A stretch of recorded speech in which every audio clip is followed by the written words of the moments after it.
রাহেলা বেগম বসে বসে ট্রেতে করে চাল বেছে যাচ্ছেন।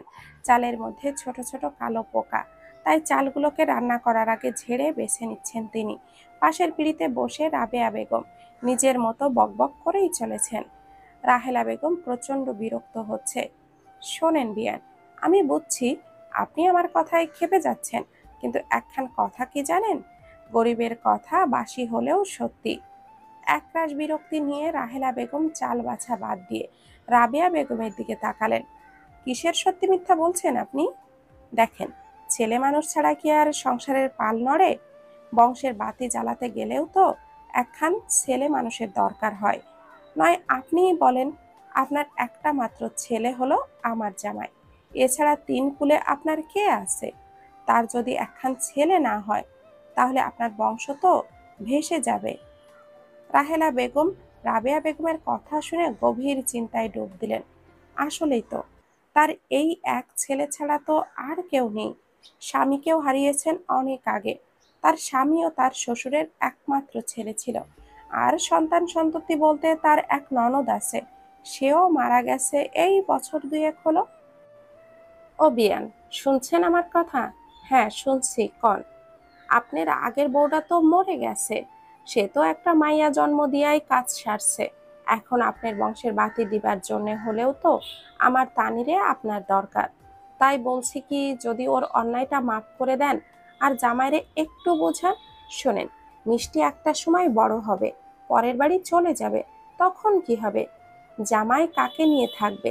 এত বড় বাড়ি, আপনাদের জমি জায়গা, এগুলো কে দেখবে? আপনি কন, মই কি কিছু ভুল কইছি? না, ঠিকই বলছেন। এখন আপনি একখান কথা কন তো দেখি। কি কথা? 1 মাস হতে গেল, আর কতদিন জামাইয়ের ঘাড়ে বসিয়া গিলবেন? আপনার কি লজ্জা শরম আছে? রাহেলা বেগমের কথা শুনে রাবেয়া বেগমের মুখটা আপনা আপনি হাড়ি কালি হয়ে গেল। রাহেলা বেগম তাকে এইভাবে অপমান করবেন তিনি কল্পনাও করতে পারেননি। নাফিজের বিছানার উপর পা উঠিয়ে 2 হাত মুখে বাঁধিয়ে চুপচাপ বসে আছে মিষ্টি। এদিকে নাফিজ অনেকক্ষণ দাঁড়িয়ে এটা ওটা বলে মিষ্টির মুখ খোলার চেষ্টা করছে, কিন্তু মিষ্টি যে মুখটা বন্ধ করেছে তো করেছেই, খোলার কোনো নাম নেই। এই মিষ্টি, তোর কি হয়েছে বলতো? 1 সপ্তাহ ধরে আমার সাথে খেলতে আসিস না, বাড়ির সামনে এসে হাত নাড়িয়ে চলে যাস, কথাও বলিস না। মিষ্টি এখনো চুপ করে আছে। মিষ্টির এই চুপ করাটা নাফিজ মেনে নিতে পারছে না। একে তো এই কয়দিন পরীক্ষার চাপে মিষ্টির সাথে কথা না বলে তার কতটা কষ্ট হয়েছে সে জানে। তারপর মিষ্টির এমন নীরবতা। তুই কি বলবি? না হলে বের হয়ে যায় এখান থেকে, আর কখনো আমার কাছে আসবি না। নাফিজ এবার যথেষ্ট রেগে গেছে। মিষ্টি নাফিজের রাগ দেখে আরো ভয়ে চুপসে গেল। মিষ্টির ভয়ার্ত চেহারা দেখে নাফিজের রাগ নিমিষেই উধাও। নাফিজ গিয়ে মিষ্টির পাশে বসলো। কি হয়েছে মিষ্টি পাখি? আমাকে বলবি না? আমার উপরে রেগে আছিস? নাফিজের কথায় মিষ্টি 2 দিকে মাথা নাড়ালো, অর্থ সে রেগে নেই। তাহলে? মিষ্টি মুখের ওপর হাতটা রাখলো যাতে তার ঠোঁট না দেখা যায়। কি হয়েছে? আমার বেড়া ভেঙে ইঁদুর ঢুকেছিল নাফিজ ভাইয়া, আমার বেড়া দিয়া দাঁতের বারান্দা খুলে দিয়ে ইঁদুর চলে গেছে। মিষ্টির কথার আগা মাথা কিছুই বুঝল না নাফিজ। জোর করে মিষ্টির মুখ থেকে হাত সরিয়ে দিল। তারপর হো হো করে হেসে উঠল নাফিজ। দেখেছো নাফিজ ভাইয়া, তুমি পচা হয়ে গেছো, তুমিও আমাকে নিয়ে হাসছো।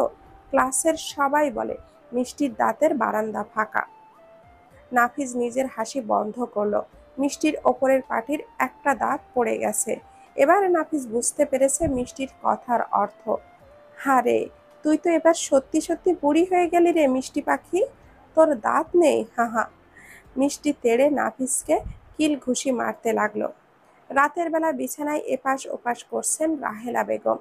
এবার স্থির হয়ে তিনি মিষ্টির দিকে ফিরে শুয়ে পড়লেন। মিষ্টির ঘুমন্ত মুখের দিকে চেয়ে আছেন। আসলেই তো, মিষ্টি তো মেয়ে মানুষ। আজকে আছে, কালকে তো পরের ঘরে যাবে। আমার পোলার বংশের কি হবে তখন? সকালবেলায় রাবেয়া বেগমের বলা কথাগুলো কিছুতেই ভুলতে পারছেন না রাহেলা বেগম। তোর ভালো লাগতেছে তানি? হ্যাঁ মা, এখন একটু ভালো লাগছে। এই মাঝরাতে এরকম বমি করলি যে? কচুর লতি খেয়ে কি গ্যাসে ধরছে নাকি? না মা, আমি তো লতি খাইনি, খাবারের গন্ধ শুকলেই বমি আসতেছে। তানিয়ার কথা শুনে রাবেয়া বেগমের চোখ খুশিতে জ্বলজ্বল করে উঠল। ওরে তানি, এতদিন কইস নাই কেন? কালকেই ডাক্তারের কাছে যাবি জামাইকে নিয়ে। আজ শুক্রবার, ব্যাগ ভর্তি বাজার নিয়ে এসেছেন ফজলে শেখ। তানিয়ার জন্যই মূলত এত বাজার। গতকাল ডাক্তার জানিয়েছেন তানিয়া মা হতে চলেছে। ফজলে শেখের খুশি আর কে দেখে। এদিকে রাহেলা বেগমও মনে মনে এটা ভেবে খুশি হচ্ছেন, এবার যদি তার বংশ রক্ষার জন্য কেউ আসে। শোনো জামাই, আমি তো চলে যাচ্ছি, তুমি কিন্তু তানির খেয়াল নিও।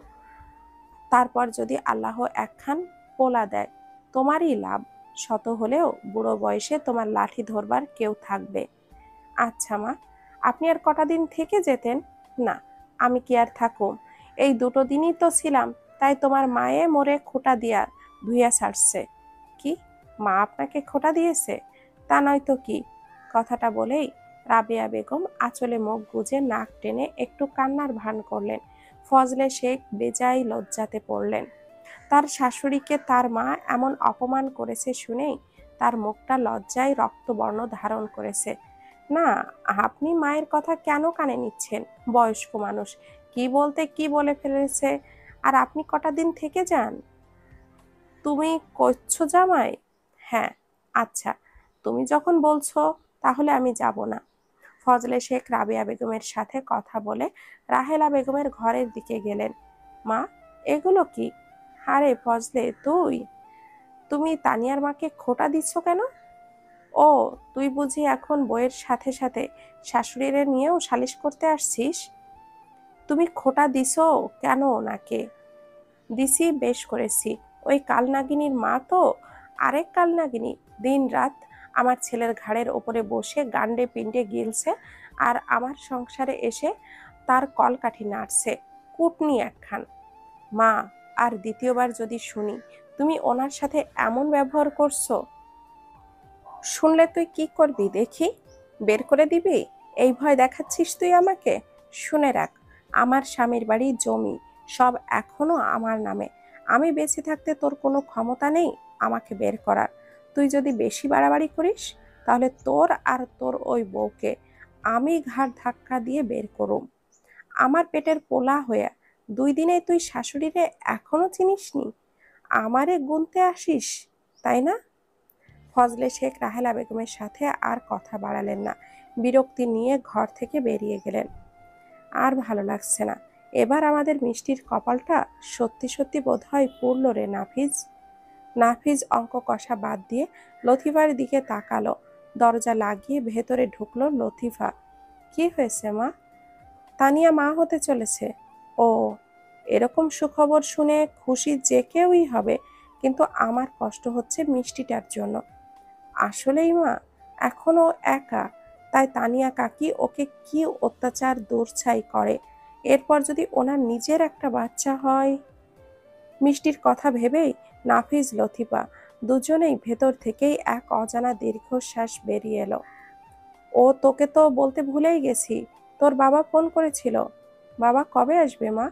কতদিন দেখি না বাবাকে। সামনের সপ্তাহে 20 দিনের ছুটিতে ঢাকা থেকে আসবে। যাক, কতদিন পর বাবাকে দেখব। আরেকটার কথা তো বলতে ভুলে গেছি রে। কি? সামনের সপ্তাহে তোর ছোট মামার বিয়ে। তোর নানু একটু আগে ফোন করেছিল, আমাদের আগে আগে যেতে বলেছে। কবে যাবে? কাল পরশু। আচ্ছা, তুই পড়, আমি রান্না বসাই গিয়ে। নাফিজের আর পড়তে মন বসলো না। না তার মনে মামার বাড়ির বিয়ের আনন্দ, তার মনে শুধু একটাই চিন্তা, এখন তার মিষ্টি পাখিকে রেখে সে থাকবে কি করে এতদিন। ও নতুন মা, নতুন মা, আরেকটা আপেল দাও না। মিষ্টির কথাটা শুনে মেজাজ খারাপ হয়ে গেল তানিয়ার। বসার ঘরে বসে সে আপেল কেটে খাচ্ছিল, এর মধ্যে মিষ্টি ঘুম থেকে উঠে এসে হাজির। রাহেলা বেগমকে দেখতে পেয়ে সে যা মিষ্টিকে এক টুকরো আপেল দিয়েছিল, এখন মিষ্টির এই আবদারে বড্ড রাগ হচ্ছে তার। যা তো এখান থেকে, সর, সব সময় খালি খাই খাই। নতুন মা, ও নতুন মা, দাও না, খুব খিদে পেয়েছে। আর আপেলগুলো কি মিষ্টি, কতদিন পর বাবাই আপেল এনেছে, দাও না একটা। তানিয়া মিষ্টির কথা পাত্তা না দিয়ে নিজের মতো করে খেয়েই যাচ্ছে। মিষ্টি গিয়ে তানিয়ার আঁচল নিয়ে টানাটানি শুরু করলো। ও নতুন মা, একটা দাও না। শয়তান মেয়ে একটা, দূর হয় এখান থেকে, বলেই তানিয়া মিষ্টিকে ধাক্কা দিয়ে ফ্লোরে ফেলে দিল। মা! ব্যথা পেয়ে মিষ্টি জোরে কান্না শুরু করে দিয়েছে। মিষ্টির কান্না শুনে রাহেলা বেগম, ফজলে শেখ দুজনেই ছুটে এলো। কি হয়েছে রে, কি মিষ্টি? আরে ও মিষ্টি, কি হয়েছে? আরে আরে, ওঠ ওঠ। রাহেলা বেগম মিষ্টিকে দাঁড় করিয়ে দেখে মিষ্টির বারবার হাঁটুতে ঘষে আরো জোরে কাঁদছে। ও মিষ্টি, ব্যথা পাইছোস? কেমনে পড়লি? নতুন মা আমাকে ব্যথা দিয়েছে, একটু আপেল চেয়েছি বলে ধাক্কা দিয়ে ফেলে দিয়েছে। দাদিমা, আমার হাঁটুতে খুব ব্যথা করছে। মিষ্টির কথা শুনে ফজলে শেখ বেশ চটে গিয়ে তানিয়ার দিকে এগিয়ে গেলেন। তানিয়া ঢোক গিলছে বসে বসে। তুমি ওকে ধাক্কা দিয়েছো কেন তানিয়া? কি করব, আঁচল ধরে টানাটানি করছিল, ছাড়তে বলেছি তাও ছাড়ে না। ওকে একটা আপেল দিলে কি হতো তোমার? একটা কেন, এসে খেতে বসে পারলাম না, ও এসে খেয়েই যাচ্ছে। আমার জন্য কিছু রাখছে নাকি? এইটুকুন মানুষ, অত খাই খাই কেন সব সময়? আমার বাচ্চার জন্য এখন পুষ্টির প্রয়োজন, আমি নিজে কিছু খাবো না? সব কি আপনার মেয়েকে গিলাবেন নাকি আপনি? এসব কোন ধরনের কথা তানিয়া? তানিয়া আপেলের বাটিটা মিষ্টির সামনে ফ্লোরে ছুঁড়ে মারল। মিথ্যাবাদী মেয়ে একটা। নে, জন্মের গেল, গিলে মর, মরে শান্তি দে আমায়। তোর জন্য একটু খেতেও পারবো না, যখন তখন এসে শুধু নজর দেবে, আর এর বাপ এসে আমাকে শাসাবে। কি পেয়েছেন কি, হ্যাঁ? আজই আমি বাপের বাড়ি চলে যাব, আপনি বসে বসে আপনার ওই মেয়েকে নিয়ে থাকেন, আর ওকেই জন্মের গেলান গেলান। তানিয়া ন্যাকা কান্না করতে করতে ঘরের দিকে গেল। ফজলে শেখ কিছুক্ষণ দাঁড়িয়ে থেকে মিষ্টিকে রাহেলা বেগমের থেকে ছাড়িয়ে এলো পাতাড়ি থাপ্পড় দিতে লাগলেন। তোর জ্বালায় একটুও শান্তি নেই আমার, মরতে পারিস না, জ্বালিয়ে খাচ্ছিস তুই। তোর জন্য আমার সংসারে একটুও শান্তি নেই, অলক্ষী একটা। দুপুরের কাঠফাটা রোদে রাস্তার কাছে দাঁড়িয়ে আছে মিষ্টি, মুখ উঁচু করে সূর্যের দিকে তাকানোর চেষ্টা করছে। মুখ দিয়ে টপ টপ করে ঘাম বেয়ে পড়ছে, ফর্সা গালে 5 আঙ্গুলের ছাপ স্পষ্ট। ও সূর্য মামা, তুমি একটু আমার মাকে এনে দেবে? আমি মায়ের কাছে যাব। ও মা, মা, তুমি কোথায় মা? কোথায় গেলে তুমি? বাবাই আমাকে একটুও ভালোবাসে না, কত ব্যথা দিয়েছে আজ আমাকে। মা, ও মা, মা, আমার গা হাত পা খুব ব্যথা করছে, দেখো আমি না খেয়ে বাইরে চলে এসেছি, কেউ আমাকে ডাকতেও এলো না। তোমার সাথে দুষ্টুমি করলে তুমি তো বকা দিতে, পরে তো আবারও আমাকে খুঁজে আনতে। ও মা, তুমি কোথায়? মিষ্টি হাঁটতে হাঁটতে কখন যে রাস্তার মাঝের দিকে চলে এসেছে তা তার খেয়াল নেই। এর মধ্যে একটা মালবাহী ট্রাক এগিয়ে আসছে মিষ্টির দিকে। দুপুরবেলা না খেয়ে বিছানার উল্টো দিকে ফিরে শুয়ে আছে তানিয়া। সেই কখন থেকে রাবেয়া বেগম তাকে খেতে ডাকছেন, কিন্তু তার ওঠার নাম নেই। না পেরে ফজলে শেখ নিজেই আসলেন তানিয়াকে ডাকতে। এগুলো কি শুরু করেছে কি তানিয়া? এই শরীরে এই ভর দুপুরে না খেয়ে শুয়ে আছো কেন? তুমি আমাকে একটু শান্তিতে থাকতে দেবে না? ফজলে শেখের কথা শুনে উঠে বসলো তানিয়া। আপনার শান্তিরই তো ব্যবস্থা করছি, আমি মাকে বলে দিয়েছি ব্যাগ গোছাতে, আজ বিকালেই চলে যাব, আমি বাপের বাড়ি চলে যাব। আমার জন্যই তো আপনার যত অশান্তি, থাকবো না আমি। তানিয়া বেশ অভিমানী কণ্ঠেই ফজলে শেখকে কথাগুলো বলল। ফজলে শেখ মাথা ঠান্ডা করে তানিয়ার পাশে গিয়ে বসলেন। দেখো তানিয়া, দোষ তোমারও ছিল। কিসের দোষ ছিল, হ্যাঁ? আপনার ওই মেয়ের জন্য দুবেলা শান্তিতে খেতেও পারি না আমি, আর আপনি আর আপনার ওই মা সব সময় শুধু আমাকে অপমান করেন, কথা শোনান। আমি কেন কথা শুনতে যাব, হ্যাঁ? সব সময় আমাকে কথা শোনাবেন আপনারা। আচ্ছা, ভুল হয়েছে, বাদ দাও। তুমি এই শরীরে না খেয়ে থেকে কি আমাদের সন্তানের ক্ষতি চাও বলো? না। তা কেন চাইবো? তাহলে আমাকে খাইয়ে দিতে হবে, না হলে আমি খাবো না। কি? কে খাইয়ে দেবে এখন তোমাকে? কেন, আপনি আছেন না? তানিয়ার আঁচলে কোণ ধরে আঙ্গুলে পেঁচাতে পেঁচাতে বেশ লাজুকভাবেই কথাটা বলল। ফজলে শেখ মুচকি হেসে তানিয়ার মাথায় হাত বুলিয়ে দিলেন। আচ্ছা বসো, আমি খাবার আনছি। রাস্তার পাশের ফুটপাতে মিষ্টির এক হাত শক্ত করে ধরে রেখেছে নাফিজ, যেন ছেড়ে দিলে এক্ষুনি পালিয়ে যাবে। মিষ্টি শুধু অবাক হয়ে নাফিজের দিকে তাকিয়ে আছে। কি ঘটেছে কিছুই সে বুঝতে পারছে না। ট্রাক ড্রাইভার সোলেমান মিয়া ট্রাক থামিয়ে নেমে নাফিজের দিকে আসলেন। আরে ছোট মেয়ে, তুমি এইভাবে মাঝ রাস্তায় কি করছো? আমি যদি আগে থেকে ব্রেক না করতাম কি হতো বলো তো? আর এই যে ছেলেটা, তুমিও তো সঠিক সময়ে এসে ওকে পাশে সরিয়ে নিয়েছো। কি যে হতো আল্লাহ মালুম।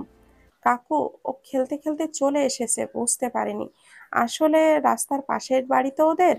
সে ঠিক আছে, তুমি বলেই এই দুপুরবেলা মানুষজন কম থাকে, রোড ফাঁকা থাকে। আমিও তাই একটু জোরেই গাড়ি চালাচ্ছিলাম।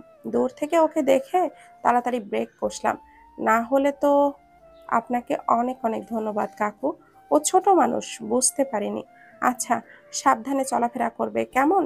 এই মেয়েটা তোমার কে কে আছে? বোন নাকি? ট্রাক ড্রাইভারের কথায় নাফিজ একবার মিষ্টির দিকে তাকাচ্ছে, আরেকবার ট্রাক ড্রাইভারের দিকে। না, প্রতিবেশী। বিশেষ কেউ। আমার বাগানের নয়নতারা ফুল। নাফিজের কথাটা ড্রাইভার ঠিক বুঝতে পারলেন না। উনি মিষ্টির মাথায় একটু হাত বুলিয়ে দিলেন। যাই বলো, এত সুন্দর বাচ্চা আমি আজ অব্দি দেখিনি। সাক্ষাৎ পরী। তুমি মা বড় হলে সেই সুন্দরী হবে মাশাআল্লাহ। আল্লাহ তোমাদেরকে ভালো রাখুক। আসি, ঠিক আছে? আর কখনো রাস্তায় এইভাবে চলাফেরা করবে না। আচ্ছা। নাফিজের মাথা নাড়িয়ে হ্যাঁ সূচক জবাব দিল। ড্রাইভার মিয়া তার ট্রাক স্টার্ট দিয়ে চলে গেলেন। আজকে তোকে আমি সত্যি সত্যি মারবো মিষ্টি। তুই কখনো আমার কথা শুনিস না। কতবার বলি রাস্তায় আসবি না। নাফিজের গরম চোখ দেখে মিষ্টি ঠোঁট ফুলিয়ে কেঁদে দিল। তুমিও আমাকে মারবে নাফিজ ভাইয়া? জানো, বাবাই না আমাকে আজ খুব মেরেছে, খুব ব্যথা করছে। মিষ্টির কান্না দেখে নাফিজ মিষ্টির সামনে হাঁটু গেড়ে বসলো। কি হয়েছে মিষ্টি পাখি? কাকু তোকে মারলো কেন? একটু আপেল খেতে চেয়েছিলাম বলে। আচ্ছা নাফিজ ভাইয়া, ট্রাকের সামনে পড়লে কি মানুষ আকাশের তারা হয়ে যায়? কেন, বলোই না। হ্যাঁ, হয়ে যায়। তাহলে আমাকে ট্রাকের সামনে আবার দিয়ে আসবে, আমিও আকাশের তারা হয়ে যাব। তারপর মায়ের কাছে থাকবো। মিষ্টির কথা শুনে নাফিজের চোখটা ছলছল করে উঠল। নাফিজের বিছানার ওপর বসে পা দোলাচ্ছে মিষ্টি আর আপেল খাচ্ছে। আহ মিষ্টি, এত নড়িস না। আমি তো তোর চুলটা ঠিকভাবে বাঁধতেও পারছি না। কতদিন চুল বাঁধিস না বলতো? 2 দিন আগে দাদিমা বেঁধে দিয়েছিল, তারপর আর দেয়নি। মিষ্টি আপেল খেতে খেতে উত্তর দিল। এর মধ্যে লতিফা ছাদ থেকে শুকনো কাপড় এনে ঘরে ঢুকলো। মিষ্টি, আর খাবি আপেল? না কাকিমা, পেট ভরে গেছে। এই নাফিস, তুই কি করছিস? ওর চুলটা বাঁধছি, এবার ওকে বউ সাজাবো। বউ সাজাবি কেন? ওর নাকি ওর পুতুল বউয়ের মতো সাজার খুব শখ। ও নিজেই তো একটা পুতুল, সাজলে আরো বেশ লাগবে। বিকেল হতে চললো, ওর বাবা তো একবারও খোঁজ নিতে এলো না রে। ওদের কথা বাদ দাও মা, আমি তো ওদের বাড়ির দিকে যাচ্ছিলাম, তাই দেখতে পেলাম। না হলে তো তুমি বলো আজ কি অঘটন ঘটতে পারতো। একটুকুও খেয়াল নেই কারোর ওর প্রতি। এত সুন্দর ফুটফুটে মেয়েটা, ফজলের কি মায়া হয় না নাকি? মারতে কি একটুও কষ্ট হয় না ওর? নাফিস চুল বাঁধা সেরে মিষ্টিকে বসিয়ে সাজাতে লাগলো। লতিফার ঘর থেকে লিপস্টিক এনে মিষ্টির ঠোঁটে লাগিয়ে দিল। কাজল দিয়ে মিষ্টির ডান দিকের ঠোঁটের নিচের তিলটা আরো গাঢ় করে দিল। তারপর লতিফার লাল রঙের একটা ওড়না এনে মিষ্টির মাথায় বৌদের মতো করে ঘোমটা দিয়ে দিল। সব শেষে চুলের সাথে ক্লিপ লাগিয়ে কপালে একটা টিকলি ঝুলিয়ে দিল। মা, দেখে যাও মিষ্টি বুড়িকে কত সুন্দর লাগছে। লতিফা নাফিজের ডাকে ঘরে এলো। বাপরে, ও মিষ্টি, তোকে তো পুরো ছোট্ট বউ লাগছে মাশাআল্লাহ। মিষ্টি বসে আছে। নাফিজ বিভিন্ন অ্যাঙ্গেলে মিষ্টির ছবি তুলছে ফোন দিয়ে। মিষ্টি খিলখিলিয়ে হাসছে। এই, দাঁত বন্ধ কর, তোর ফোকলা দাঁত বের করিস না। নাফিজ, তুইও যা, ওকে কোলে নিয়ে বস, আমিও তোদের একটা ছবি তুলে দেই। মায়ের কথা মতো নাফিজ মিষ্টিকে কোলে নিয়ে কতগুলো ছবি তুলল। সন্ধ্যাবেলা লতিফা মিষ্টিকে ওর বাড়িতে নিয়ে এসেছে। কাকিমা, ওরা না হয় ভুলে গেছে, আপনিও তো একবার ওর খোঁজ নিতে পারতেন। কি অঘটন ঘটতো আজ বলুন তো। লতিফা দুপুরের সব ঘটনা রাহেলা বেগমকে খুলে বলল। পাশে বসে তানিয়াও সব শুনেছে। এমন ভাবে বলছেন যেন মোড়ে টোরে রাস্তায় পিচের সাথে পিষে আছে, ও দিব্যি তো সুস্থ আছে। তানিয়া, তোমার মুখের লাগাম নেই? এত বড় কথাটা বলতে বাধছে না? এই যে শুনুন, বাইরের মানুষ বাইরের মানুষের মতোই থাকবেন। আমাকে ধমকানোর আপনি কে, হ্যাঁ? সবসময় আমাদের সংসারে নাক গলাতে আসেন। মুখ সামনে কথা বলো তানিয়া। আমার খেয়ে দে কাজ নেই না? তোমার মতো অসভ্য বেয়াদব একটা ডাইনির সংসারে নাক গলাতে আসবো? সেই মিষ্টির জন্ম থেকে ও আমাদের কোলে মানুষ হয়েছে। আজ রুবি ভাবি নেই, তাই ওর খেয়াল রাখি। ও না থাকলে তোমার সংসারে পায়ের ধুলোও তো দূরে থাক, থুতু ফেলতেও আমি আসতাম না। আপনার সাহস! একদম আমাকে চোখ গরম দেখাতে আসবে না, অসভ্য মহিলা একটা। তোমার মতো মেয়ে নারী জাতির কলঙ্ক। মনে রেখো, তুমিও কিন্তু মা হবে একদিন। এখনো হওনি। পরের বাচ্চাকে নিয়ে এতটাও খারাপ কথা বলতে এসো না। আল্লাহ চাইলে যা কিছু করতে পারেন। আপনি। তানিয়ার কথা পাত্তা না দিয়ে লতিফা রাহেলা বেগমের কাছে চলে গেলেন। কাকিমা, আসি তাহলে। কাল বিকালে আমি বাপের বাড়িতে যাব, মিষ্টিকে একটু দেখে রাখবেন। আমার হয়েছে যত জ্বালা।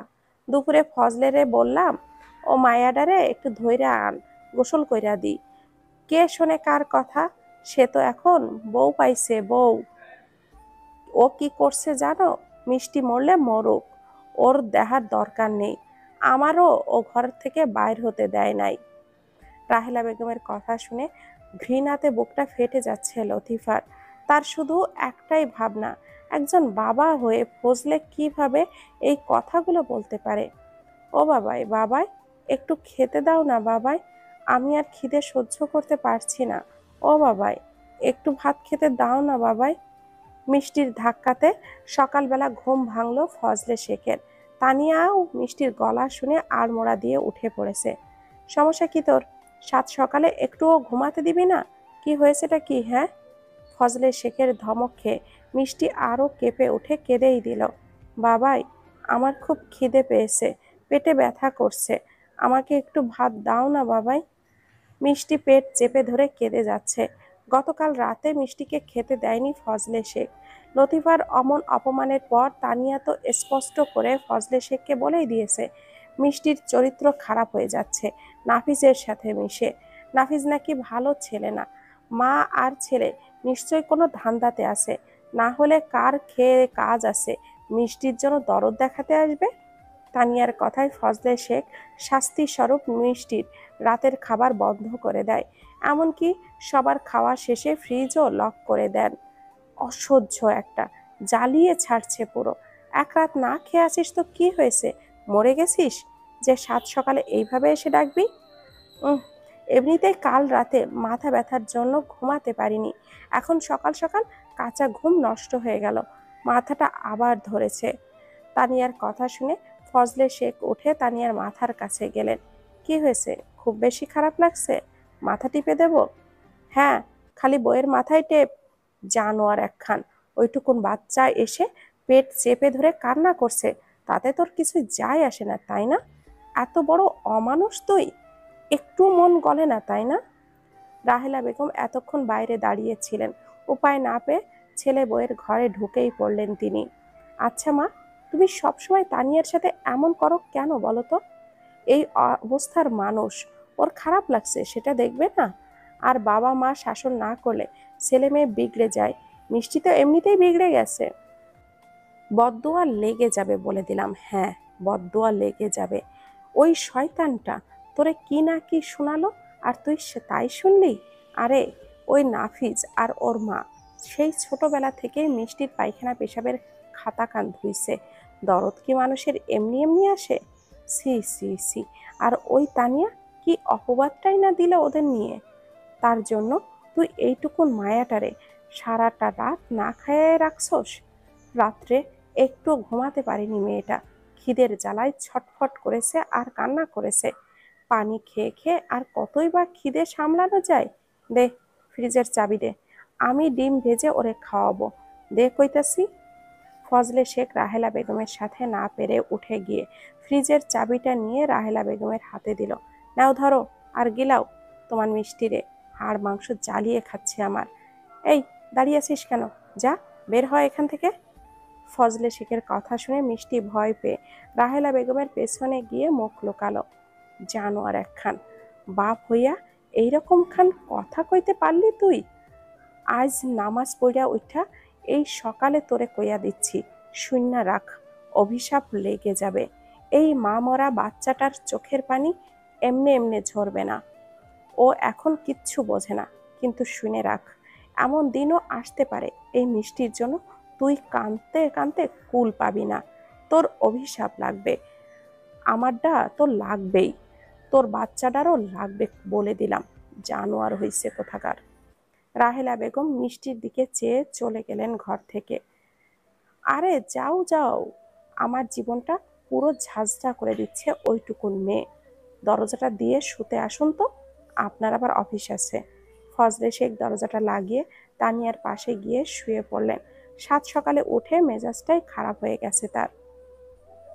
কড়াইতে গরম তেলে দুটো ডিম ভেজে নিলেন রাহেলা বেগম, একটা মিষ্টির জন্য আরেকটা তার জন্য। মিষ্টির জন্য তিনি রাতে কিছুই খাননি। ও দাদিমা, আর কত দেরি, আমার খুব খিদে পেয়েছে, দাও না। এই তো পাখি, হয়ে গেছে, চলো চলো, আমরা দুজনে এখন খাবো। মিষ্টিকে নিয়ে রাহেলা বেগম বসার ঘরে খেতে বসলেন। আলু ভাজা দিয়ে ভাত মাখিয়ে একটু একটু করে ডিম ছিঁড়ে ছিঁড়ে তার সাথে মেখে মিষ্টির গালে তুলে দিচ্ছেন তিনি।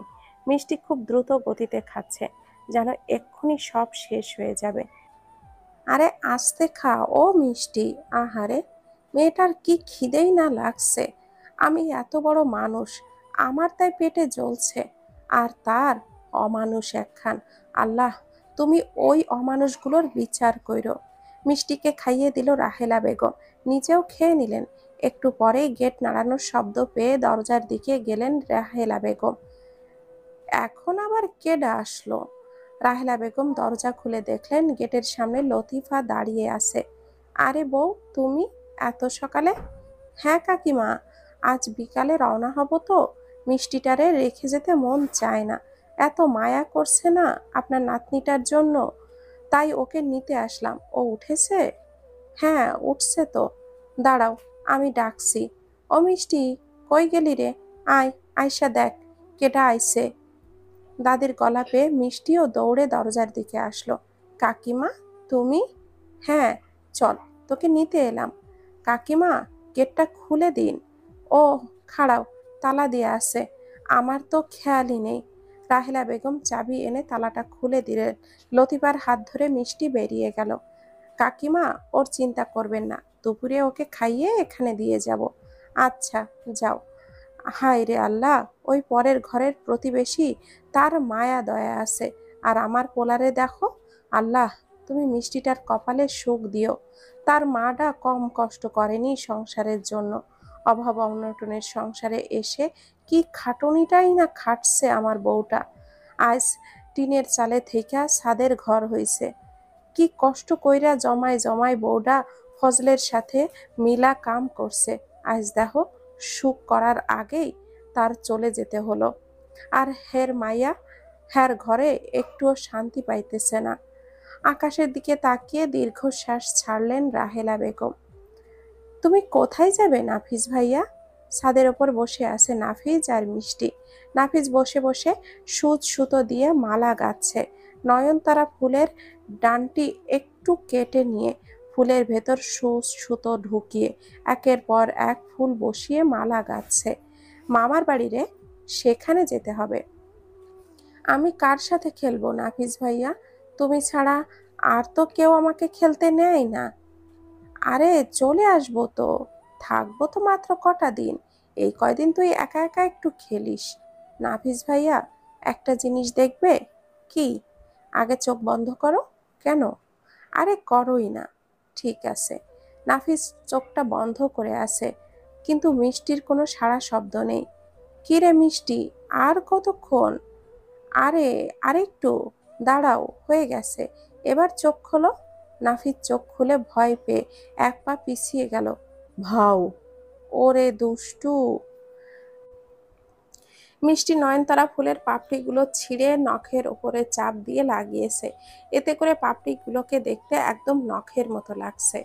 আর বড় বড় নখ হঠাৎ দেখে যে কেউই ভয় পাবে। হে হে, তুমি ভীতু, ভয় পেয়েছো নাফিস ভাইয়া। হাজির, কোথা থেকে এসব শিখেছিস? হ্যাঁ, জানো, আমাদের স্কুলেও না নয়নতারা গাছ আছে। আমরা ফুল ছিঁড়ে এরকম করে রাক্ষস রাক্ষস খেলি। স্কুলে গিয়ে আরো দুষ্টু হয়ে যাচ্ছিস তুই মিষ্টি পাখি। হুম। দুপুরবেলা মিষ্টিকে খাইয়ে দিয়ে মিষ্টির চুল নিয়ে বিনুনি করতে ব্যস্ত নাফিজ। ও ভাইয়া, কি করছো? এই দাঁড়া, নড়বি না। এই তো হয়ে গেছে। কি হয়েছে রে? এর মধ্যে ঘরে লতিফা হাজির। মা দেখো, মিষ্টি বুড়ির বিনুনি করছিলাম, মাত্রই দুটো প্যাচ হয়েছে। বাহ, ভালোই তো করেছিস। কিন্তু তুই এত নয়নতারা ফুল কোথা থেকে পেলি? বাগানের সব ফুল ছিঁড়ে এনেছি। তোরা দুটো যে এই ফুলের কি পাস আমি বুঝি না। এবার দেখো কি করি। নাফিস মিষ্টির বিনুনির ভাঁজে একটা একটা করে ফুল গুজে দিল। দুই কানের কাছে ফুল গুজে দিল। তারপর একটা ফুলের মালা মিষ্টির হাতের গলাতে, আর দুই হাতে আরেকটা মাথার ক্লিপে লাগিয়ে বেঁধে দিল। মা দেখো, মিষ্টিকে একদম ফুলের রানী লাগছে না? হ্যাঁ আসলেই। নে, তুই ওকে দিয়ে আয়, আমরা বেরোবো। তোর বাবা তোর নানুর বাড়ি গিয়েই উঠবে। লতিফা তৈরি হতে নিজের ঘরের দিকে গেলেন। নাফিজের মুখে বিষণ্ণতার ছাপ। তার কিছুতেই মিষ্টিকে ছেড়ে যেতে ইচ্ছে করছে না। মিষ্টি পাখি, হুম, তুই আমার বাগানের রানী হবি? বাগানের রানী কিভাবে হয়? হয়, তুই হবি। তোকে সাজিয়ে রাখবো আমার মনের বাগানে, আমার ছোট্ট আঙিনায়। তুই সকালবেলা ফুটবি সূর্যের মতো, আর রাতের চাঁদ হয়ে আলো ছড়াবি শুধু আমার ঘরে। তোকে মনের মধ্যে গেঁথে রাখবো মালার মতো একটা একটা করে। তুই শুধু আমার বাগানের সৌরভ ছড়াবি, ফুটে রইবি শুধু আমার নয়নতারা হয়ে। হবি বল? নাফিজের এত জটিল কথা মিষ্টির বোধগম্য হলো না। তুমি এগুলো কি বললে নাফিজ ভাইয়া? কিছু না, চল তোকে বাড়িতে দিয়ে আসি। নাফিজ মিষ্টির হাত ধরে রাস্তা দিয়ে হাঁটছে। কিছু দূর যেতেই মিষ্টিদের বাড়ির সামনে চলে এলো। মিষ্টি পাখি শোন। হুম। তুই তোর নতুন মায়ের সাথে একদম কথা বলতে যাবি না। ওনার ধারের কাছে যাবি না। ওনার কাছে যত না যাবি ততই তোর পেছনে লাগতে পারবে না। বুঝেছিস আমার কথা? মিষ্টি মাথা নাড়িয়ে হ্যাঁ সূচক উত্তর দিল। আর শোন, একদিন একদম দুষ্টুমি করবি না, ভালো মেয়ে হয়ে থাকবি, বুঝেছিস? হ্যাঁ। আর মন খারাপ করবি না, আমরা তাড়াতাড়ি চলে আসব, ঠিক আছে? আচ্ছা। মিষ্টিকে গেটের সামনে রেখে নাফিস বেরিয়ে আসতে গেল। পেছনে মিষ্টির ডাক শুনে আবারও থেমে গেল নাফিস। নাফিস ভাইয়া। কি হয়েছে? টাটা। মিষ্টি হাত নাড়িয়ে নাফিসকে বিদায় দিল। নাফিসও মুচকি হেসে মিষ্টিকে হাত নাড়িয়ে বিদায় দিল। টাটা মিষ্টি পাখি, সাবধানে থাকিস। এদিকে তানিয়ার মেজাজ একদম টগবগে ফুটছে। মিষ্টি নাড়ু খাবে বলে রাহেলা বেগম নাড়ু বানানোর জন্য নারকেল ছিলছিলেন।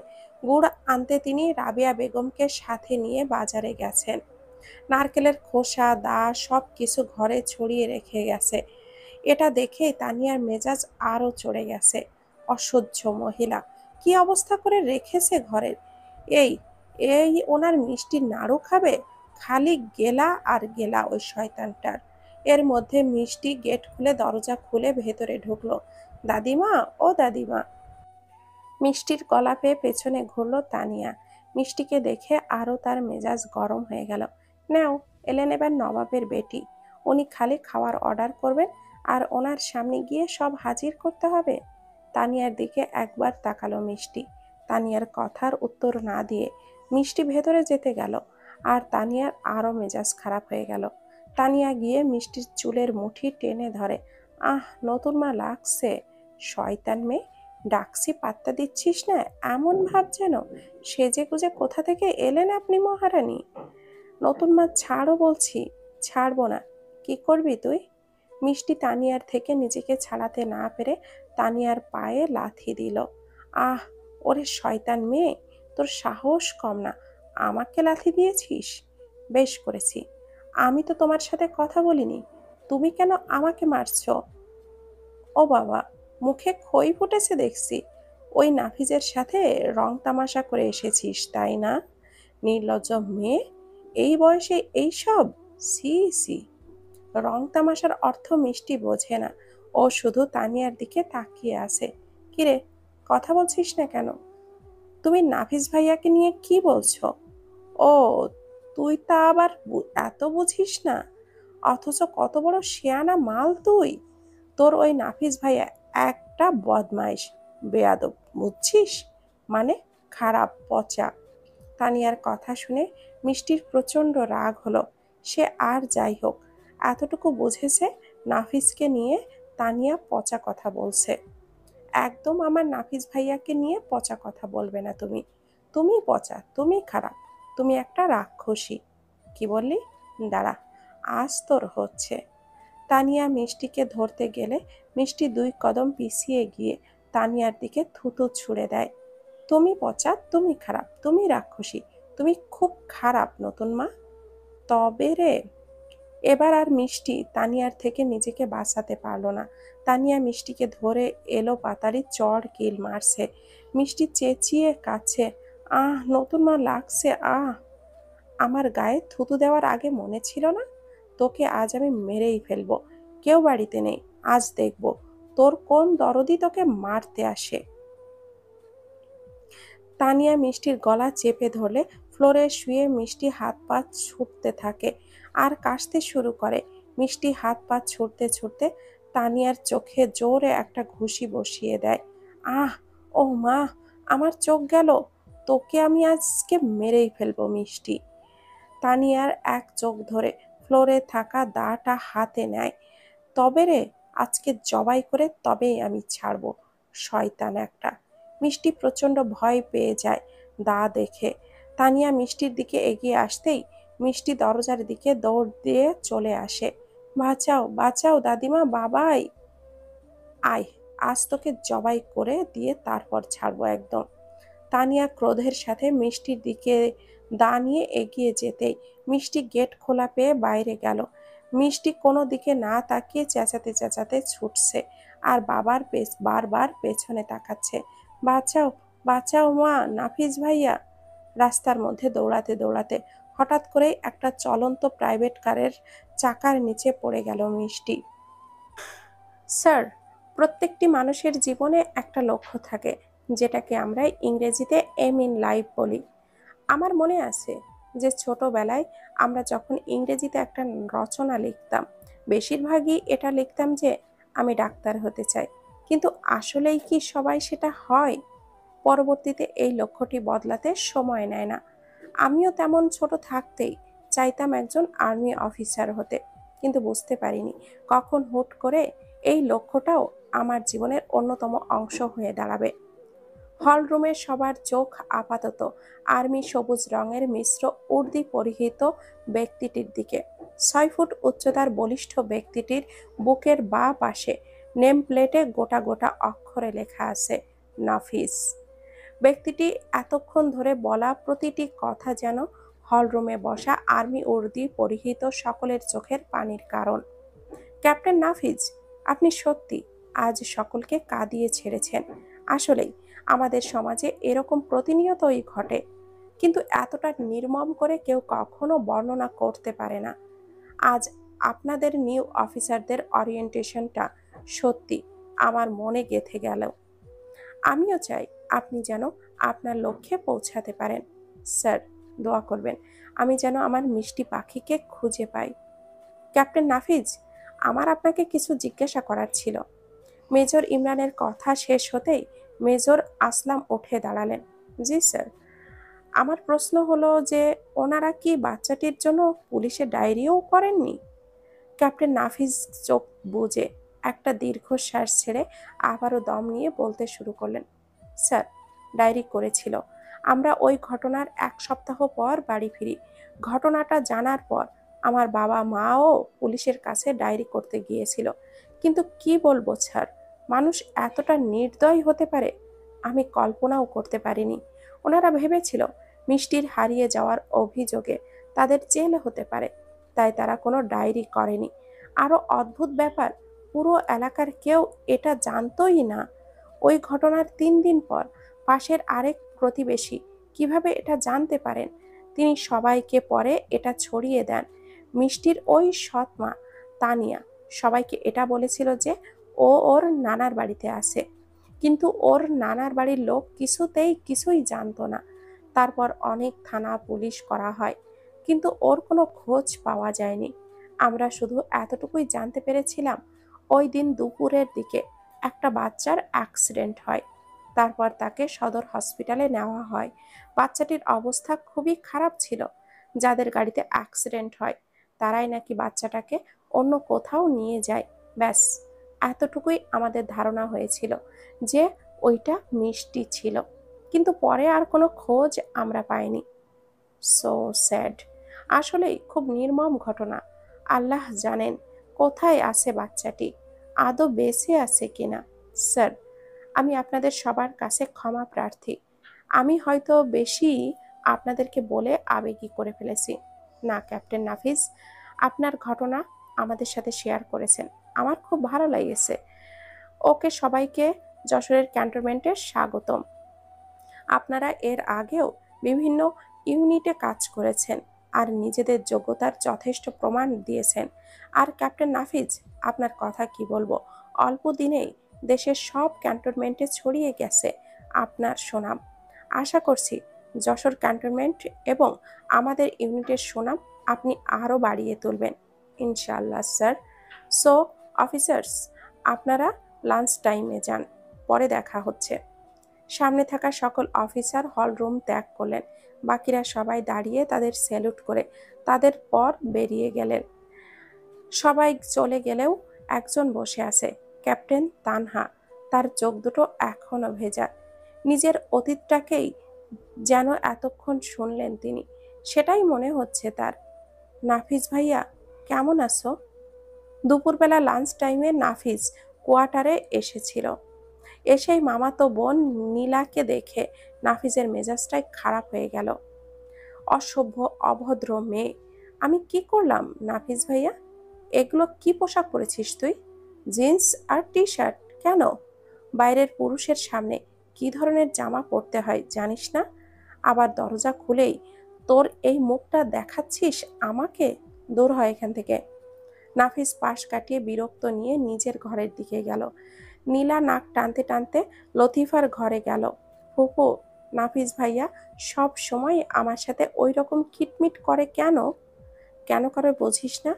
ও এসব চাল চলন একদমই পছন্দ করে না। আর ও তোর ভাই, এত ঢলাঢলি করতে যাস কেন ওর সাথে? কেন করি বোঝো না? আমাকে অত বোঝাতে আসিস না। তোকে কতবার বলেছি নাফিজের পেছনে লাগতে আসিস না। ও মরবে, তবু অন্য কোনো মেয়েকে নিয়ে ও ভাববে না। এতই জেদ ওর। লতিফা বেগম গরম তরকারির গামলা নিয়ে ডাইনিং টেবিলে গেল। নতুন ইউনিট কেমন দেখলি? ভালো। তোমার এই নতুন জায়গায় কেমন লাগছে? খুব ভালো। তোর চাকরির জন্য আর যাই হোক, একে একে পুরো বাংলাদেশ ঘোরা হয়ে যাবে আমার। আর একটু ভাত দাও মা। তুই নীলার সাথে অমন করে কথা বলিস কেন?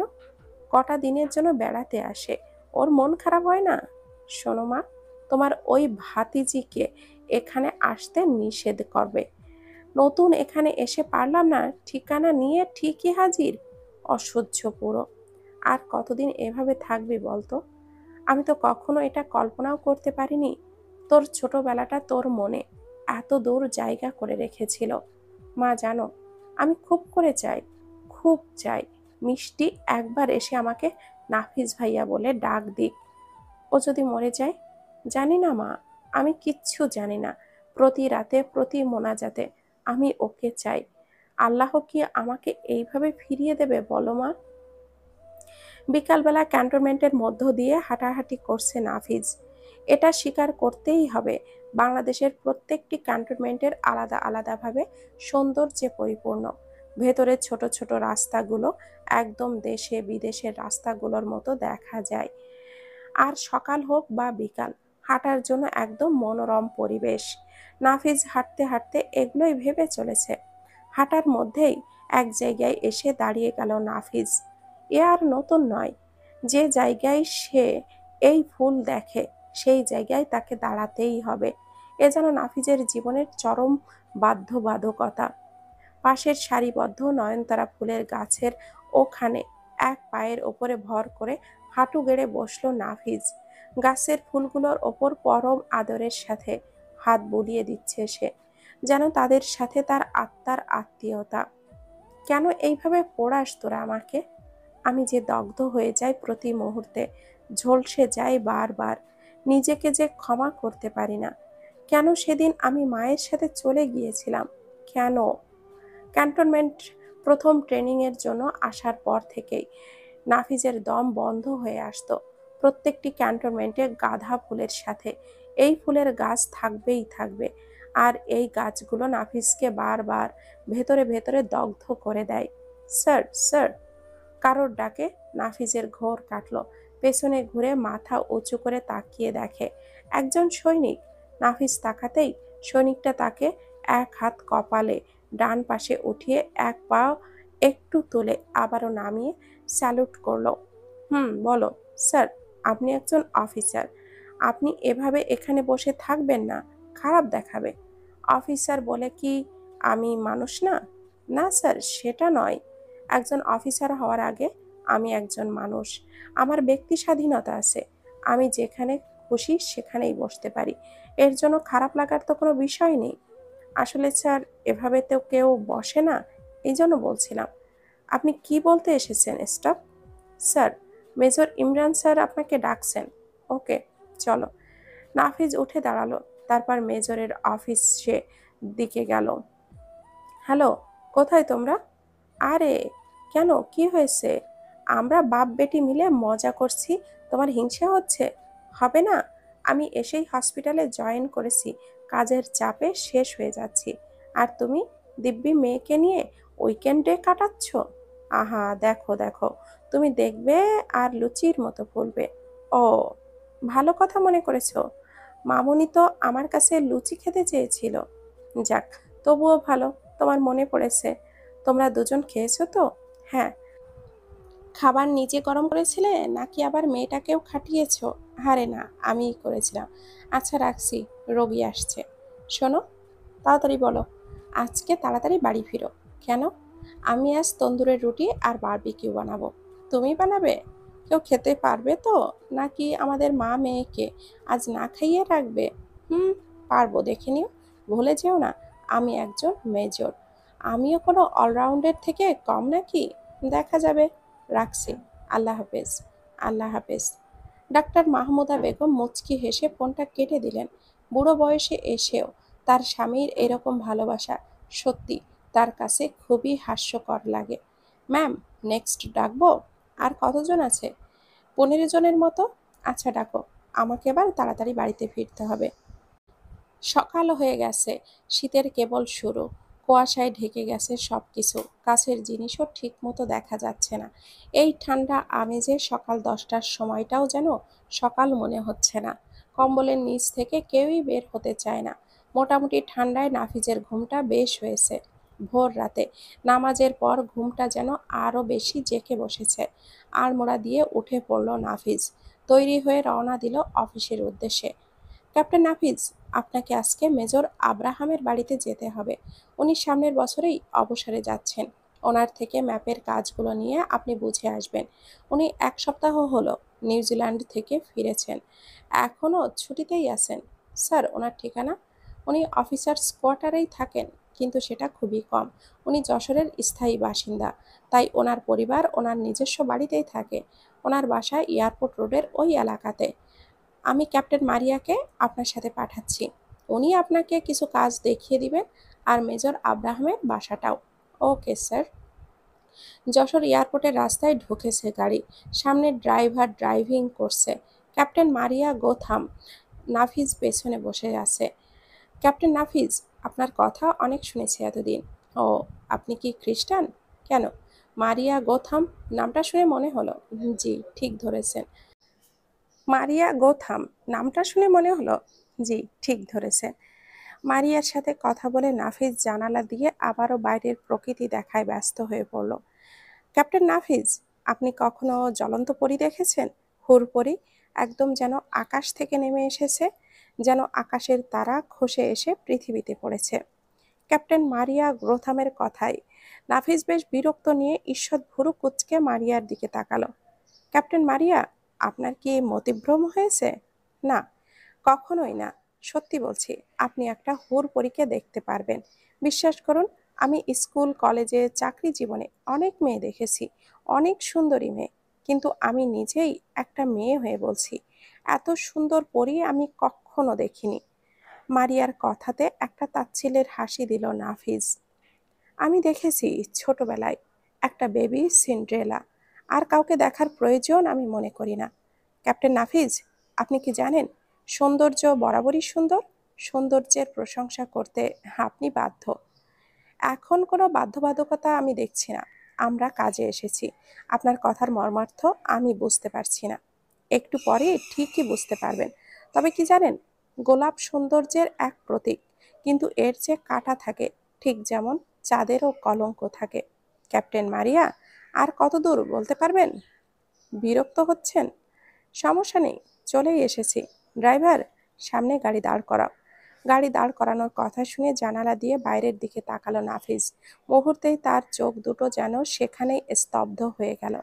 দোতলা বাড়ি, বাড়ির নকশাটাও একদম অন্যরকম, বিদেশি স্টাইলে। তার চেয়ে বড় কথা, বাগান। বাড়ির সামনে দুই পাশে ফুলের বাগান, মাঝখান দিয়ে ছোট্ট রাস্তা। বাড়ির গেট অবধি পৌঁছেছে সেটি। নাফিস বেশ অবাক হলো এটা দেখে। সামনের পুরো বাগানটা নয়নতারা ফুলের, বিভিন্ন রঙের নয়নতারা, সাদা, গোলাপি, বেগুনি, সারিবদ্ধভাবে খুব সুন্দর করে সাজানো। দেখেই বোঝা যাচ্ছে কেউ খুব যত্ন করে নিজ হাতে সাজিয়েছে। ড্রাইভার এসে দরজাটা খুলে দিতেই নাফিজ নেমে দাঁড়ালো। এয়ারপোর্টের চারপাশের একটা এলাকাটা বেশ খোলামেলা, বাতাসের তীব্রতাও খুব বেশি। হালকা বাতাসে নয়নতারার গাছগুলো দুলছে, আর এই দিকে ঝড় বয়ে যাচ্ছে নাফিজের ভেতর। Captain Nafiz, captain Nafiz! মারিয়ার কথায় এবার ধ্যান ভাঙল নাফিজের। জি, আপনি হঠাৎ অন্যমনস্ক হয়ে গেলেন যে? হো কিছু না। আচ্ছা, এটাই কি মেজর আব্রাহামের স্যারের বাসা? জি, অনেক সুন্দর। হুম, কিন্তু অদ্ভুত। অদ্ভুত? ভারী অদ্ভুত। ভারী অদ্ভুত। নয়নতারা ফুলের বাগান করা কি কারোর শখ হতে পারে? আমিও অবাক হয়েছিলাম। আচ্ছা চলুন। ক্যাপ্টেন মারিয়া সামনের দিকে এগিয়ে গেলেন। নাফিজ ধীর পায়ে হাঁটতে হাঁটতে গাছের সারির মধ্যে গিয়ে দাঁড়াল। ও মিলাপু, দবা খাই জমে যাইবানি। মোর রানে যে তোমাকে তারা লগে লগে। হু বাড়ির পাশে বাগুন গাছ কেমনে হুতাইমু। মোর রানে যে তোমাকে তারা লগে লগে। হই ও মিলাপু দবা খাই। নিজের গান থামিয়ে গাছুয়া বাগানের দিকে তাকাল। উর্দি পরিহিত লোকটাকে দেখে তার তেমন কোনো মাথা ব্যথা হয়নি, কিন্তু তার মেজাজটা বিগড়ে গেল নাফিজের ফুল ছিঁড়তে যাওয়া দেখে। তড়িৎ গতিতে গাছুয়া ঝাড়ু হাতে নিয়ে গিয়ে নাফিজের সামনে ধরল। ওই মিয়া, আপনি কন হে? হঠাৎ করেই সামনে শলার ঝাড়ু দেখে মাথা তুলে তাকাল নাফিজ। ফুল দেখে অতি আবেগে সে একটা ফুল ছেঁড়ার জন্য সবে বসে একটু হাত বাড়িয়েছিল। মেয়ে কণ্ঠ শুনে মাথা উঁচু করে উঠে দাঁড়াল নাফিজ। মেয়েটিকে ভালো করে পর্যবেক্ষণ করল। কেমন উদ্ভট ধরনের পোশাক পরেছে, যেমনটা আদিবাসীরা পরে। মাথায় গামছা পেঁচানো। চেহারা দেখেই বোঝা যাচ্ছে সে উপজাতি। আমি ক্যাপ্টেন নাফিজ, মেজর আব্রাহাম স্যারের সাথে দেখা করতে এসেছি। আপনি কে? আমি কে মানে? আই হইলাম গিয়া ময়মনসিংহের গারো মাইয়া গাছুয়া সিমসাং। আই তারা আফার ট্যাসিস্টেন্ট। ট্যাসিস্টেন্ট? হুর মিয়া, ইংলিশ বুঝে না? সহকারী বুঝবারছেন? হুম। আই আফার বাগান দেহাশোনা করি। আপনের সাহস দেহি কম না আমার আফার বাগানের থেইকা ফুল নিতে আইছেন? এই গাছুয়া থাকতে এটা নো হওয়া। আঙা নাংখো নাম্মিনিক গিঙা আফা। গাছুয়ার শেষ বাক্যটা শুনে নাফিজের মাথা চক্কর দিচ্ছে। বোঝাই যাচ্ছে মেয়েটি তার নিজস্ব ভাষায় কথা বলছে। হলুদ হাট, লাল হাট, ডায়মন্ড স্যুট। আপনার শেষ কথার মানে একটু বলবেন? উহরে হট এ জ্বালাতন। এর মানে হচ্ছে আমি আফাকে খুব ভালোবাসি। ওহ, এখন আপনি এইখান থেকে বেরোন, নাইলে তারা আফা আসলে আমি কমপ্লান দিমু। আমার নামে অভিযোগ? হ। তাই আই না চিনতাম মেজর সাবরে, না বড় ম্যাডাম রে। আই খালি চিনি মুর তারা আফারে। নেন বাইর হন, নাইলে ঝাঁটার বাড়ি দিয়ে পগার পার করুম। গাসুয়ার গলা শুনে ভেতর থেকে মাহমুদা বেগম আর মারিয়া বেরিয়ে এলেন। গাসু, কি হলো, চেঁচামেচি করছো কার সাথে? ম্যাডাম, হেই যে এই লোক আফার বাগানের ফুলে হাত দিছে। ওহ, তাই বলে এত চেঁচামেচি করবে? ক্যাপ্টেন নাফিজ, আপনি ভেতরে আসুন। ক্যাপ্টেন মারিয়ার কথা শুনে গাসুয়ার সাথে কথা না বাড়িয়ে নাফিজ ভেতরের দিকে গেল। গাসুয়া মুখ ভেঙচি দিয়ে আবার গান গাইতে গাইতে নিজের কাজ করছে।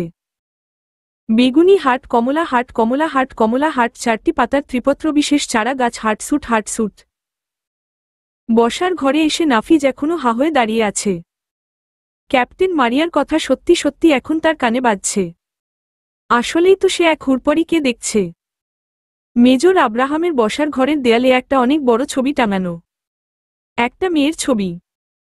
টোল পড়া গালে মিষ্টি হাসি, বেখেয়ালি চাহনি, বাতাসে উড়ন্ত লম্বা ঘন চুল। নাফিজ চোখ সরাতে পারছে না ছবি থেকে। স্থির দৃষ্টিতে তাকিয়ে আছে। গাসু, গাসু, কোথায় তুমি? মাহমুদা বেগমের কণ্ঠ পেয়ে গাসুয়া দৌড়ে বসার ঘরে আসল। নাফিজের ও ধ্যান ভাঙল। বলুন ম্যাডাম, তারার ছবির ওপর যে কাপড় দিয়ে ঢাকা থাকে সেটা সরিয়েছ কেন? মাহমুদা বেগমের কথা শুনে গাসুয়া জিভ কামড়ে ধরল। ভুল হয়ে গেছে ম্যাডাম, আসলে সকালে ওপরের ময়লা পরিষ্কার করতেছিলাম, পরে ভুলে গেছি। Sorry madam. যাও, কাপড় দিয়ে দেও। মাহমুদা বেগমের কথা শুনে গাসুয়া দৌড়ে গিয়ে টুল নিয়ে দাঁড়িয়ে ছবিটির ওপর সাদা কাপড় দিয়ে দিল। আমার মেয়ে পর্দা ছাড়া কারোর সামনে যায় না, তাই ওর ছবির ওপর সবসময় কাপড় দেওয়া থাকে, যাতে হঠাৎ করে কেউ আসলে দেখতে না পায়। মাহমুদা বেগমের কথায় ঘুরে তাকাল নাফিজ। তার মনে একটাই প্রশ্ন, নাফিজের মনের কথার ওর মাহমুদা বেগম কিভাবে দিলেন? আপনার মেয়ে? হ্যাঁ, আমার একমাত্র মেয়ে, তারা ননুম তারা। ওহ, আপনাদের স্যার ওকে নিয়ে ওর কলেজে গেছেন ফর্ম ফিলআপ করতে। আপনারা অপেক্ষা করুন। মারিয়া আর নাফিজ দুজনেই বাইরে এসে দাঁড়িয়ে আছে। নাফিজ বাগান দেখাতে মনোযোগ দিয়েছে। এর মধ্যে সামনে এসে একটা গাড়ি থামল। গাড়ি খুলে প্রথমেই ড্রাইভার বেরিয়ে আসলেন। সে গিয়ে পেছনের দরজা খুলে দিতে একজন মোটামুটি বয়স্ক লোক বেরিয়ে আসল। ওই তো, উনি মেজর আব্রাহাম স্যার। মারিয়ার কথা শুনে নাফিজ সামনের দিকে তাকাল। তার চোখ যেন আরেকবার স্থির হয়ে গেল। গাড়ির ভেতর একটা মেয়ে বসা, সেই ছবির মেয়েটি। মুখ আর হাতের কিছু অংশ ছাড়া সম্পূর্ণ শরীর ঢাকা। মেজর আব্রাহাম নেমে মেয়েটির কাছ থেকে ফাইল ব্যাগ নিয়ে ধরলেন। ইনিই কি স্যারের মেয়ে? হ্যাঁ, ঠিক ধরেছেন, উনিই তারা। আচমকা নাফিজের মনটা খারাপ হয়ে গেল। তাহলে কি এজন্যই ক্যাপ্টেন মারিয়া তাকে বলেছিল চাঁদের ও কলঙ্ক থাকে? মেয়েটি গাড়ি থেকে নামার সময় এক পা বাইরে দিয়ে আরেক হাত থেকে ক্রাচ নামিয়ে ডান পা নামাল। তারপর ক্রাচের ওপর ভর করে নেমে দাঁড়াল। কি ফুটফুটে একটা মেয়ে, অথচ সে ঠিকভাবে হাঁটতে পারে না। যতদূর শুনেছি ছোটবেলায় একদম হাঁটতে পারত না, হুইল চেয়ারে চলাফেরা করত। চিকিৎসা হওয়ার পর থেকে ক্রাচ নিয়ে হাঁটতে পারে। ওর ডান পায়ে অনেক বড় অপারেশন করা। মেয়ের বা পাশে এসে মেয়ের হাত ধরে গল্প করতে করতে আসছেন। তারার ডান হাতের সাথে ক্রাচ লাগানো। ক্রাচের ওপর ভর করে অনেকটা খোঁড়াতে খোঁড়াতে সে হাঁটছে। বাবা মেয়ে দুজনেই হাসি ঠাট্টাতে ব্যস্ত। তারার টোল পড়া হাসিটা যেন নাফিজকে আরো বেশি আকর্ষণ করছে। এক অজানা অনুভূতি, অজানা টান, অজানা শুভ্রতা নাফিজের ভেতর তোলপাড় করে দিচ্ছে। নাফিজ শুধু এটাই ভাবছে, কি অদ্ভুত নিয়তি, এত ফুটফুটে একটা মেয়ে, দুটো পা আছে ঠিকই, কিন্তু ঠিকভাবে চলার ক্ষমতা নেই। বাপি, দেখেছ কত সিলেবাস বাকি আছে আমার? তাতে কি হয়েছে? আমি তো জানি আমার তারা মা সব খুব দ্রুত শেষ করতে পারবে, কিন্তু পরীক্ষার তো বেশি দিন নেই। আল্লাহ ভরসা মা। আল্লাহ তোকে আজ অবধি কখনো প্রথম ছাড়া দ্বিতীয় হতে দেননি। দেখবি ইনশাআল্লাহ এবারও তুই প্রথম হবি ক্লাসে, দেখে নিস। জাজাকাল্লাহ খাইরুন। আব্রাহাম সাহেব এগিয়ে আসতে আসতে একদম নাফিজের সামনেই চলে আসলেন। আব্রাহাম সাহেবকে দেখেই মারিয়া নাফিজ স্যালুট করল। স্যার, ইনি ক্যাপ্টেন নাফিজ। গতকাল ইউনিটে জয়েন্ট করেছেন। আব্রাহাম সাহেব মুখে হাসির রেখা টেনে নাফিজের দিকে তাকালেন। ওনার একটা হাত নাফিজের কাঁধের ওপর রেখে দুটো থাবা দিলেন। শুভ কামনা ক্যাপ্টেন নাফিজ। বাংলাদেশ সেনাবাহিনীর একজন অন্যতম গর্ব আপনি। স্যার, অনেকক্ষণ অপেক্ষা করছেন আপনারা। চলুন ভেতরে যাওয়া যাক। জি স্যার। তারা মা চলো। ক্যাপ্টেন নাফিজ নামটা শুনে তারা একবার ভালো করে নাফিজের দিকে চোখ বুলিয়ে নিল। তারার এই দৃষ্টি নাফিজের চোখ এড়ায়নি। বাপি, ইনি কি সেই ক্যাপ্টেন নাফিজ যার কথা তোমার মুখে শুনি? হ্যাঁ মা, ইনি সেই ক্যাপ্টেন নাফিজ। নাফিজ, এটা আমার মেয়ে তারা। আব্রাহাম সাহেবের কথা শুনে নাফিজ মুচকি হেসে তারার দিকে তাকাল। তারা একবার আব্রাহাম সাহেবের দিকে তাকাচ্ছে, আরেকবার নাফিজের দিকে। তারপর মাথা নিচু করেই তারা সালাম দিল। আসসালামু আলাইকুম। ওয়ালাইকুম আসসালাম। চলুন আমরা ভেতরে যাই। মেজর আব্রাহাম তারাকে নিয়ে ভেতরের দিকে গেলেন। মারিয়া ও পেছনে গেল। নাফিজ এখনো নিজের জায়গায় দাঁড়িয়ে আছে। প্রেয়সীর ঘন কালো চুল, টোল পড়া গাল, স্থির দৃষ্টি, সুমধুর কণ্ঠ বড়ই বেদনাদায়ক। সুখকর বেদনা। দুচোখ বন্ধ করে একটা লম্বা শ্বাস নিয়ে ক্যাপটা মাথায় দিয়ে নাফিজ